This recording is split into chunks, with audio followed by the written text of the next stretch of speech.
Hi hello welcome back to Chintimunti blogs. అందరు ఎలా ఉన్నారు? నేనైతే మస్తున్నా. ఈరోజు ఇంకా మా గ్యాస్ కష్టాలు అయితే పోలేదండి. గ్యాస్ అయితే ఇంకా రాలేదు. ఇవాళ సండే కాబట్టి చికెన్ వెదర్ అయితే చాలా అంటే చాలా సూపర్గా ఉంది. మార్నింగ్ అయితే వర్షం పడ్డదండి. అయితే చికెన్ అయితే తెచ్చుకున్నాం.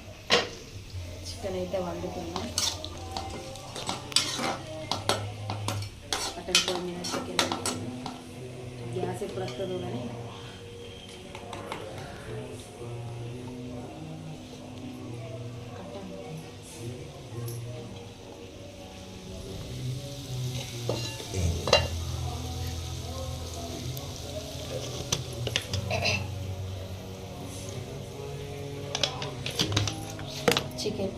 చికెన్ రేట్ అయితే బాగా పెరిగిపోయింది.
అలాగైతే మన ఛానల్ చూస్తున్నవారు ప్లీజ్ సబ్స్క్రైబ్ చేసి నాకు సపోర్ట్ చేయండి. సబ్స్క్రైబర్స్ ఛానల్ అంటే మీ సపోర్ట్ నాకు చాలా అవసరం.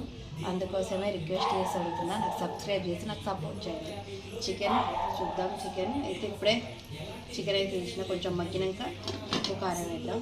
కట్టలు అయితే కష్టంగా ఉన్నాయి. మన కట్టలు వర్షం వచ్చింది. మన కట్టలు ఎక్కడ తేవాలో అర్థం కావట్లే. అయిపోయినాయి. ఇవే ఉన్నాయి కట్టలు కూడా. మళ్ళీ రేపు ఎట్లా అండాలో కర్రీ అని ఆలోచిస్తాను. ఇప్పుడు రేపటి గురించి కూడా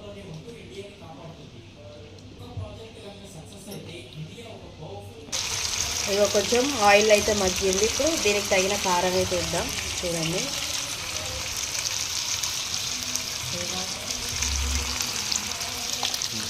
తర్వాత సాల్ట్, లాస్ట్కు గరం మసాలా కొంచెం ఉడికిన తర్వాత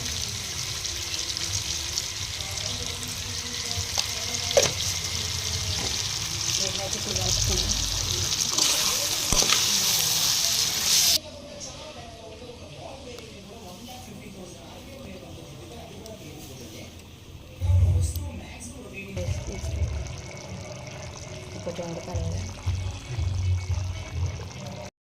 ఓకేనా, ఇప్పుడైతే చికెన్ అయిపోయింది. ఇప్పుడు బగారా రైస్ అయితే వండుతాను కట్టెల పొయ్యి మీద. చూడండి,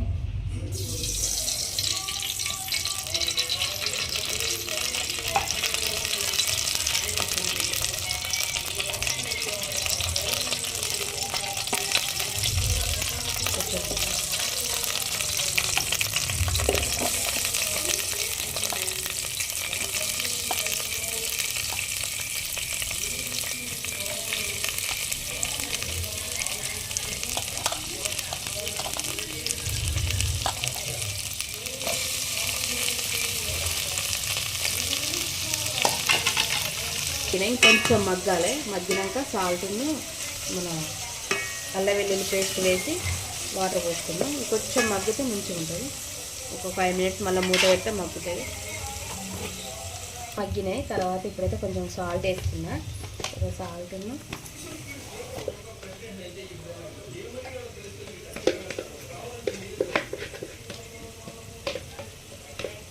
కొంచెం అల్లం వెల్లుల్లి పేస్ట్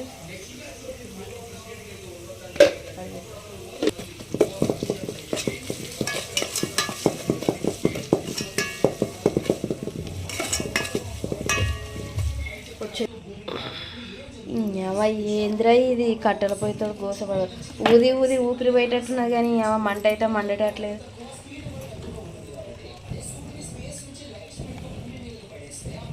అన్నం కూర అయ్యే వరకు నేను సగం ముసలిదాన్ని అయ్యేటట్టున్నా ఇక్కడనే. ఓకే,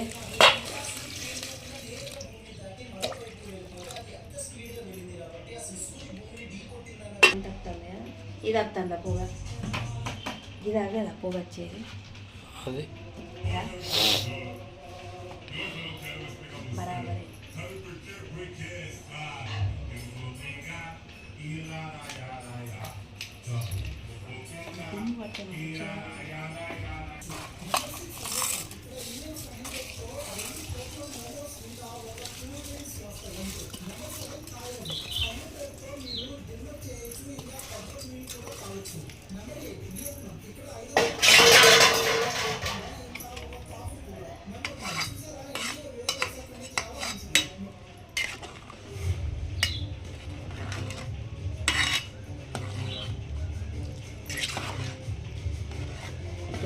చూడ